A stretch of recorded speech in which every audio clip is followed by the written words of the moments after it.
A quick note for Spanish speakers.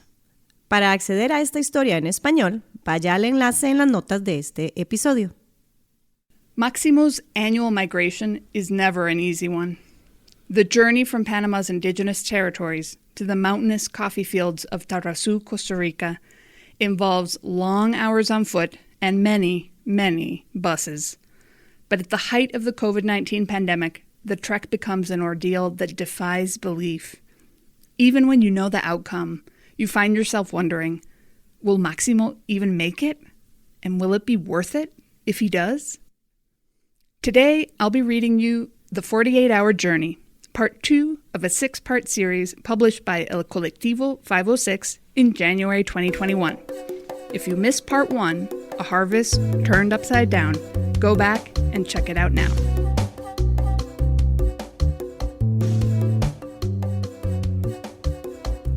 I'm Katherine Stanley Obando. Y yo soy Mónica Quesada Cordero. Bringing you solutions journalism. Por y para Costa Rica. This is El Colectivo 506.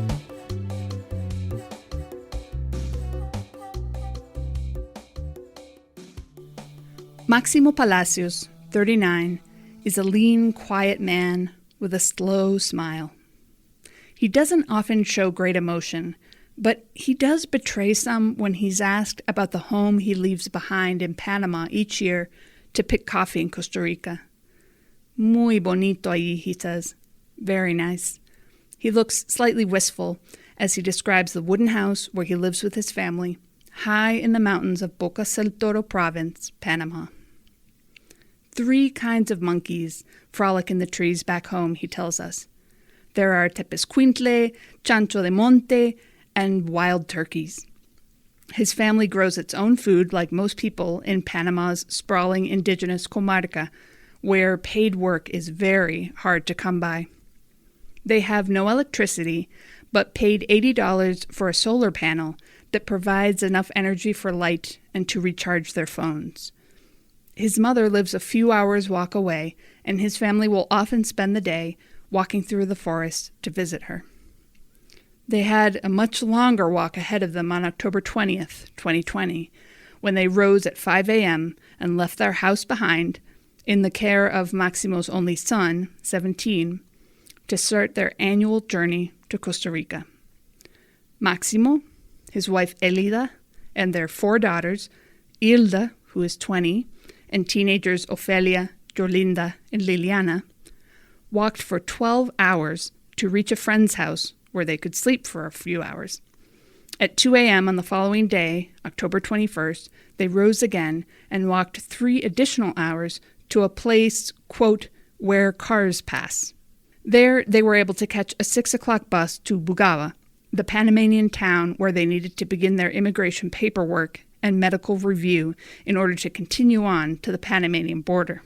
At 3 p.m. that afternoon, nearly 34 hours after stepping across their threshold in Boca del Toro, the Palacios family finally reached the Panamanian-Costa Rican border station at Rio Sereno.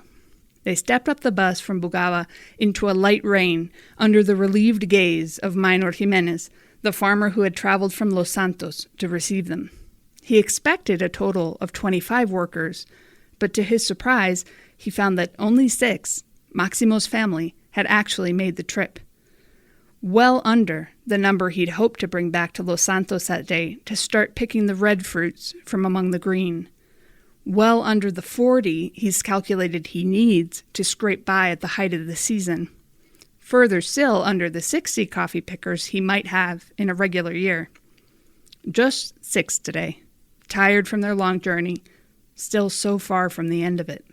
All over the border, similar dramas take place, and WhatsApp messages fire fast and furious between Costa Rica and Panama. One farmer blurts out, "If they don't come, I might as well cut down all my coffee and start farming cattle." A female farmer learns that the workers she'd expected couldn't make it, but other indigenous migrants have shown up without a farm to go to. If they don't get a farmer to sign on, they won't be able to cross. Moving fast, she gets the names of the new arrivals, puts them on her official forms, and pushes the paperwork through to receive the workers and take them to her farm. Around her, Bus drivers carrying power of attorney from the farmers they represent pull off similar swaps, hour after hour, day after day. 6 instead of 25 is a blow for Maynard, but still he picks up his phone and calls his father to tell him Maximo has arrived at the border station. Gracias a Dios. Why so much relief over one family? It's because Maximo has been working at Maynard's farm for 8 years, but also because he's a hub of sorts.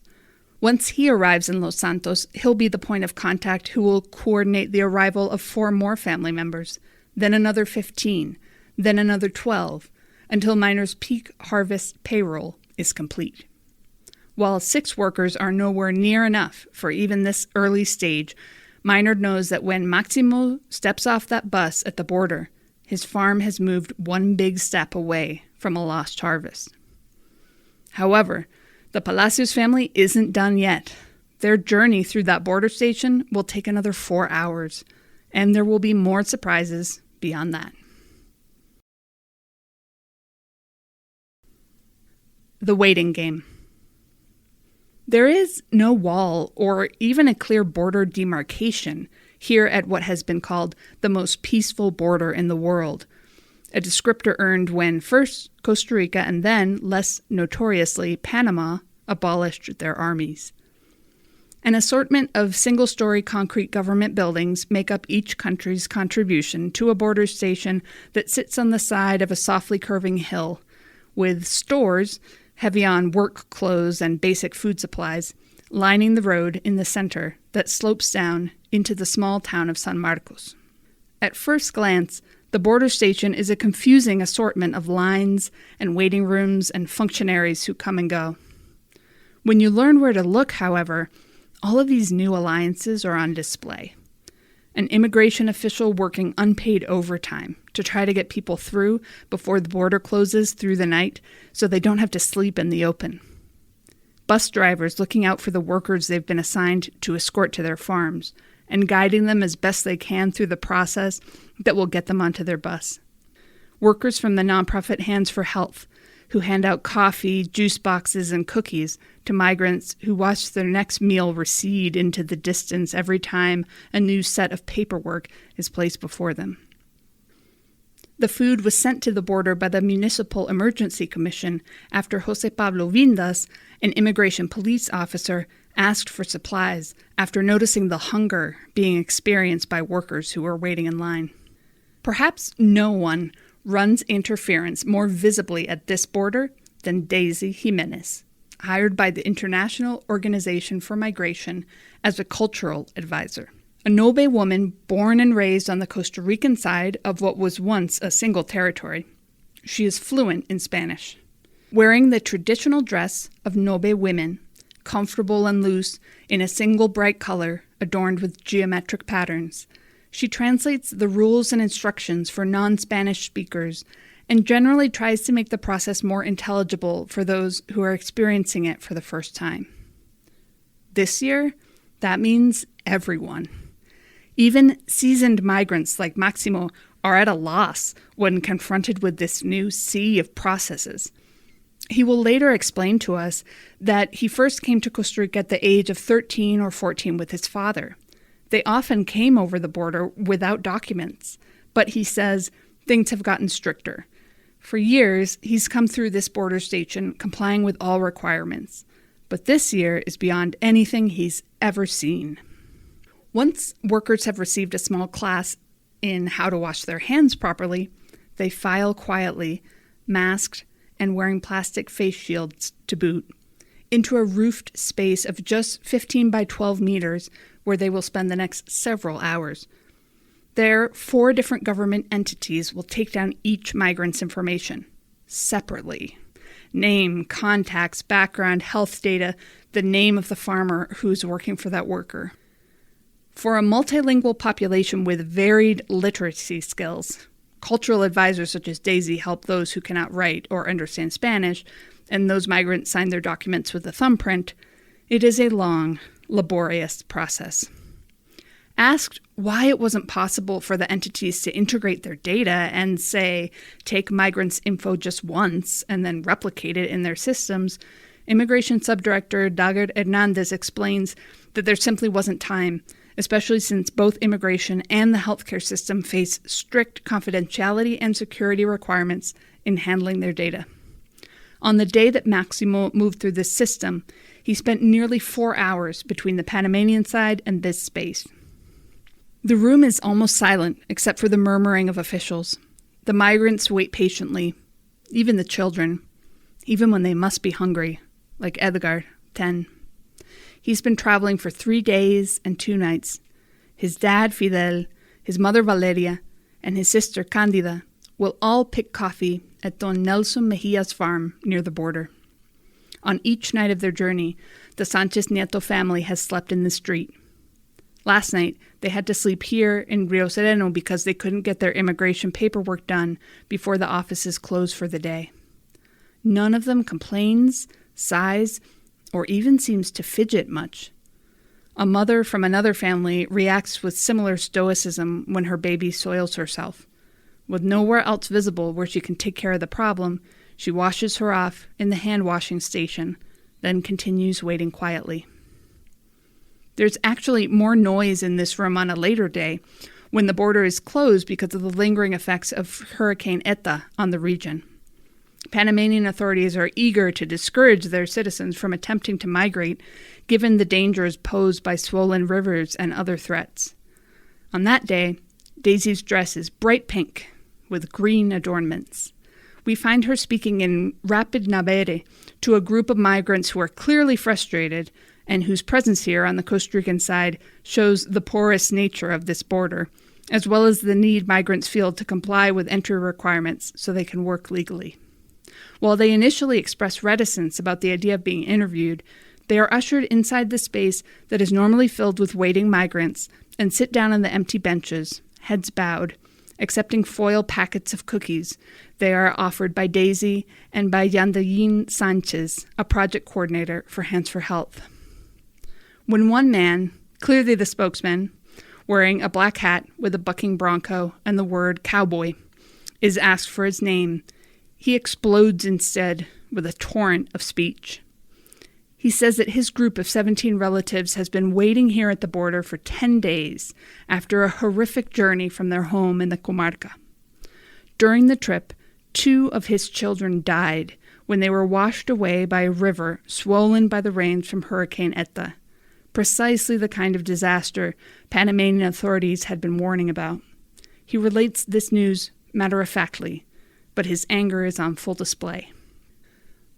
There are more than 500 people waiting in Bugaba, he says, referring to the Panamanian town where migrants must first get their carnet binacional. There are 400 waiting in Volcan. There are more than 1,000 waiting in Sereno, on the Panamanian side of this border station. He finally says his name, Enrique. He is 38. His brother-in-law, 37, Daniel Morales. His brother-in-law, Daniel Morales, 37, says that despite the pain of the trip, the Costa Rican coffee industry is worth returning to. In Panama, the government treats us like animals, he says, repeating a common refrain of migrants we interviewed, that the conditions for coffee workers in Costa Rica are so much better than they are in Panama that it's worth the trip. More than anything, you feel sorry for the children, says Daisy afterwards, sitting outside. She is 36 and has 4 children herself, the youngest just 18 months old. The eldest child goes to night school with Daisy, who is working towards a high school diploma after entering school for the first time at the age of 19. She proudly explains that she received her 6th grade diploma after just 1 year of study, her first time ever using Spanish in a formal setting. Her resume is robust. She's worked for the nonprofit Hands for Health at its Casa de la Alegría, which care for the children of migrant coffee workers in the area. And for the International Migration Organization, she's delivered lectures on HIV prevention, condom use, and dental care. Now she works at the border, interpreting, advocating, explaining. At the time of our interview, she is under acute stress herself. We visit her wooden house, deep in a coffee field, down a plunging dirt road next to the Rio Negro. She tells us how the rains from Hurricane Eta on the night of Tuesday, November 3rd, swelled the waters to unprecedented levels. The rains that swept away Enrique's 2 children washed away Daisy's home.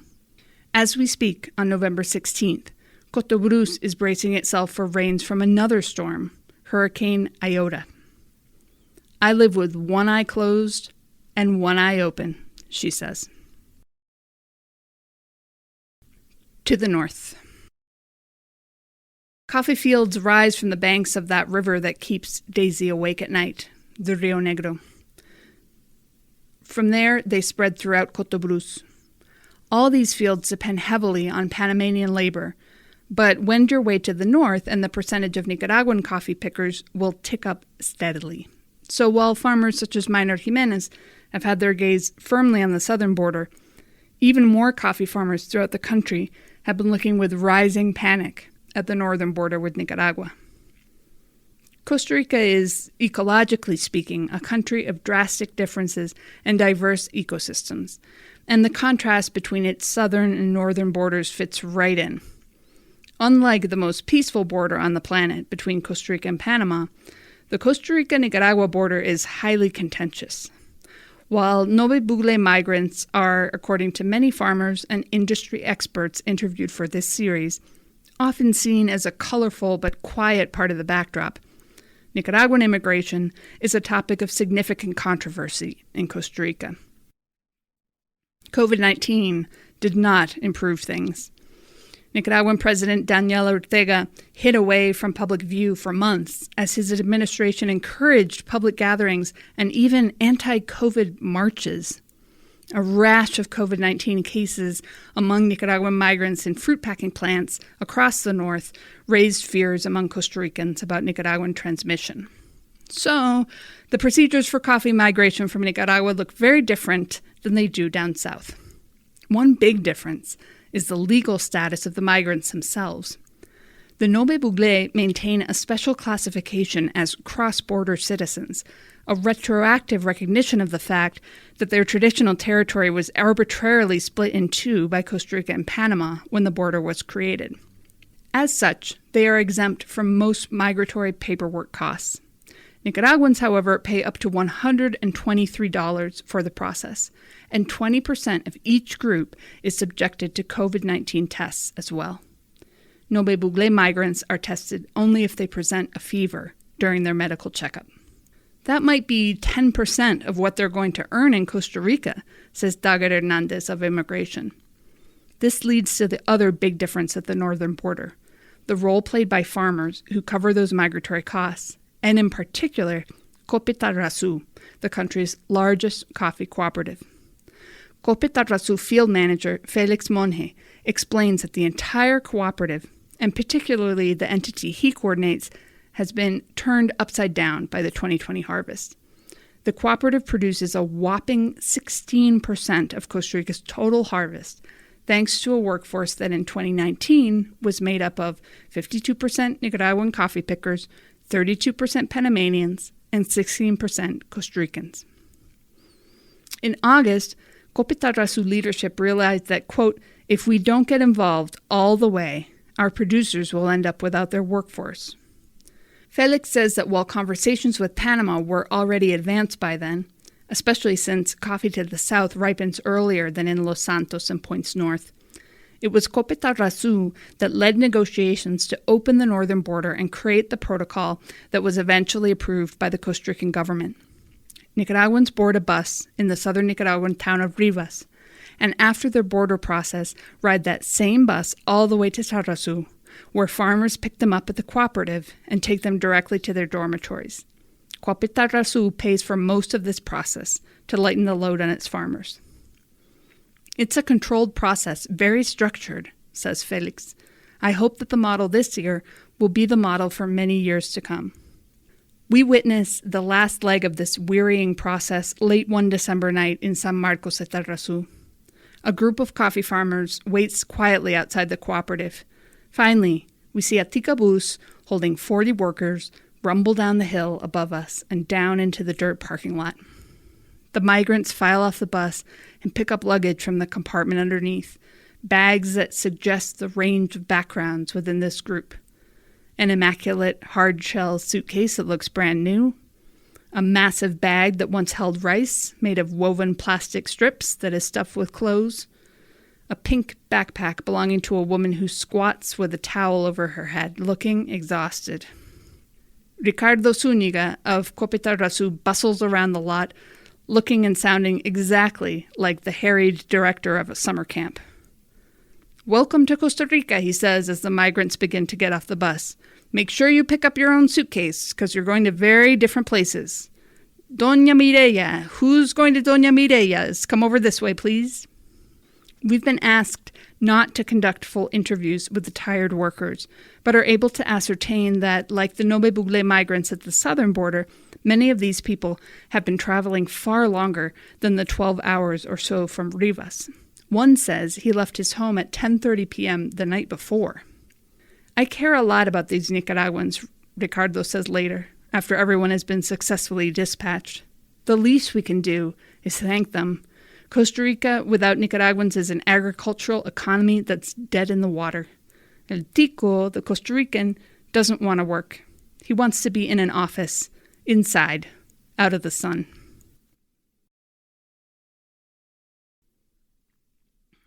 Getting through. The one thing that's visibly shared among the tired Nicaraguans in the Copetarrazu parking lot and the Nové Buglé at the Panamanian border is quiet patience. Mutual stress, calmly borne, is the overriding impression one takes away from these scenes.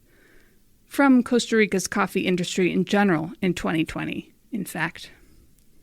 The workers waiting still in the main hall. The coffee farmers much more free to complain and make calls from their position outside, but still fairly silent as they stand and wait. Bus drivers who embrace their unusual protagonism in the process to varying degrees. Some are nearly as active in the process as the cultural advisors, calling the farmers they represent to coordinate details, rushing about to ensure they've got the correct legal papers in the face of changes to the lists of who was expected at the border and who actually showed up. Government officials who, in some cases, are choosing to work 12 or 14-hour days to deal with the onslaught of paperwork. Máximo, Elida, and their daughters eventually emerge from the main waiting room and undergo one final process at the Ministry of Agriculture building a few steps away, where their bags are inspected and offending items such as fresh produce removed.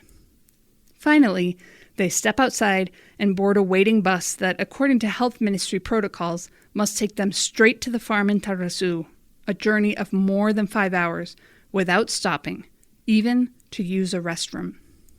There, they will quarantine for 2 full weeks, under minor's responsibility. After that point, they will be free to carry out normal activities. However, for Máximo's family and many other coffee pickers throughout the country, that normal life is still quite isolated, since they live deep within the coffee fields themselves. The bus holding Máximo and his family pulls away from a border that is closing down for the night, with an uncounted number of migrants left waiting for the next day's opening, settling down any place they can find, including outside, in a roofed area near a park on the Panamanian side. Tomorrow, the people who work here will continue to chip away at the questions that are at stake in this process. How will this year's events affect binational relations and the relationships between Costa Rica's own institutions? How much is the country's most iconic industry really worth to Costa Rica and to the people who make it run? And how sustainable is its migrant worker pool, which depends, by definition, on the living conditions its members experience back home and their motivation to make a long trip each year in order to work elsewhere? Máximo still wants to know when his family will lie in a bed again. The trip home isn't a smooth one. The winding road through the Cerro de la Muerte, or Hill of Death, so called because travelers on foot or on horseback sometimes died of cold on its upper reaches at more than 10,000 feet, is completely closed at one point. Maximo and his family have to sleep in the bus, not knowing if they'll be able to make it through in the morning. It was an odyssey, Minor says, of his worker's final leg. Somehow, and they don't know why, the road opens just before dawn. At about 5 a.m., 48 hours after leaving their home in Bocas del Toro, the Palacios family are home again, or home in a different way. They are walking down the dirt road that dips through a shallow stream, takes a turn to the left, and ends at a zinc-roofed house perched on the side of the Talamanca Mountains. They are glancing out at the familiar valleys swathed in clouds, passing through the outdoor fireplace area where they've served up many a meal, opening the door to the enclosed area that holds bunk beds they've known for years. They are surrounded, finally, by the glossy coffee plants that have been calling their names over so many miles, all these long hours.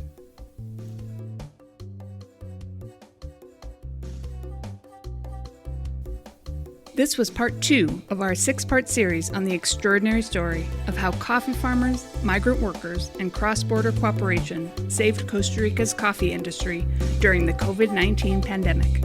The series was supported by the National Geographic Society's Emergency Fund for Journalists. Next up, in part 3, Second Home in a Strange Land. Don't miss it. To meet Maximo, Minor, Daisy, and the other people in this series, thanks to the incredible photos of Mónica Quesada, go to the link in our show notes to see this story at Colectivo506.com. This podcast was written by Mónica Quesada Cordero and Katherine Stanley Obando for El Colectivo 506 and co-produced with Onda UNED. Thank you to Maria Pretis for composing our theme. Follow us across social media at El Colectivo 506 and support our independent, woman-powered newsroom by becoming an annual member at elcolectivo506.com.